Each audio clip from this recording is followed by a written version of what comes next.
Welcome to the Rim Break Rodeo. We hope this video helps. You need to confirm one key detail first, which platform and which method you want.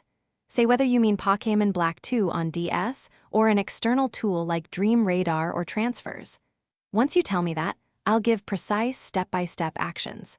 Make sure you have your cartridge and console powered up and a save file you can load quickly. This avoids wasted steps. If you want the strictly in-game-only approach, say so now. Otherwise, indicate transfer. Once you pick in-game versus external, I'll outline the single viable path for that choice. If you choose in-game only, I'll list precise towns, NPC, and steps to obtain the Firestone without outside tools.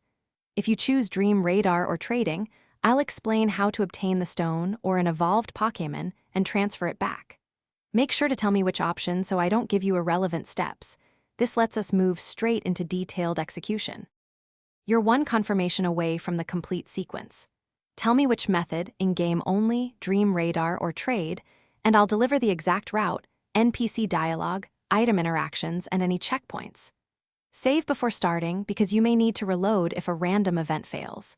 If something goes wrong, item doesn't appear, NPC missing, or transfer failed, report the game version, your badge count, and whether you used any external device, so I can diagnose and give a single Thanks for watching. Consider subscribing if we helped you.